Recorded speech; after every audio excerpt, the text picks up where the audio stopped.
Je m'appelle Denis Caribeau, je suis ingénieur du son. Le studio Guillaume Tell a été fondé en 1982 par Roland Guillotel et on s'est installé ici à Suresnes en 1986 dans l'ancien cinéma de Suresnes. Notre clientèle est basée principalement d'artistes, beaucoup d'anglo-saxons, Iron Maiden, Elton John, Prince, Sting, les Rolling Stones.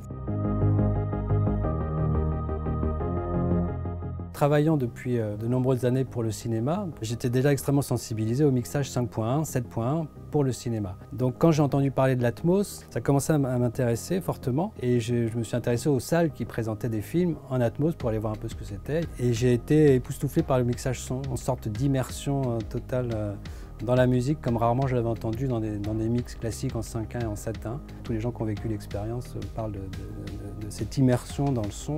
Moi, ce qui m'a surpris, c'est pas tellement le fait qu'on puisse faire des effets, bouger des éléments au-dessus de sa tête, faire tourner des choses, tout ça, ça reste peut être très intéressant et très, très sympa à faire, mais c'est surtout la qualité du détachement des instruments dans une musique pour l'auditeur grâce à cette technologie. Ça vous permet de placer des éléments sonores, donc les musiciens, sur 15, 16 canaux, voire beaucoup plus. Du point de vue de l'auditeur, du consommateur, incontestablement, c'est l'émotion ressentie. Quelle que soit la gamme de qualité de l'équipement, l'auditeur va avoir l'impression d'écouter de la hi-fi. Et ça, c'est assez spectaculaire. Donc on s'est dit qu'il fallait absolument qu'on soit à même de maîtriser et d'offrir à notre clientèle la possibilité de cette technologie qui est époustouflante et qui est un outil créatif sans précédent dans la musique depuis bien longtemps. L'intégration a été d'une fluidité assez remarquable, à savoir que j'avais une livraison du chantier un vendredi et dès le lundi j'attaquais des séances de mix en Dolby Atmos et que j'ai eu aucun problème, tout était fluide. Donc ça a été une prise en main très facile et un ressenti très agréable parce que c'était en fait que du plus, quoi. C'est-à-dire que moi j'étais habitué à mixer de la musique en 5.1, 7.1 et là je me retrouve avec un champ et un outil de travail qui me permet de décupler cet espace que j'avais qui était déjà très large, mais d'avoir une profondeur supplémentaire aussi bien vers le haut que vers le bas et donne donc des possibilités créatives juste phénoménales.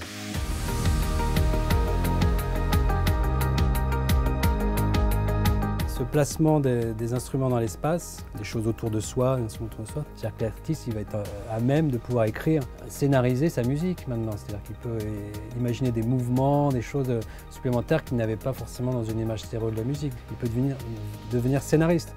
Et donc vous allez vivre vraiment l'expérience musicale telle qu'elle a été imaginée, conceptualisée, écrite, réalisée, enregistrée, mixée par l'équipe de production. L'auditeur a un moyen beaucoup plus accessible et plus agréable de se plonger dans l'œuvre d'un artiste, grâce à cette technologie. Mais c'est difficile à décrire, je pense que c'est plus, faut le vivre en fait.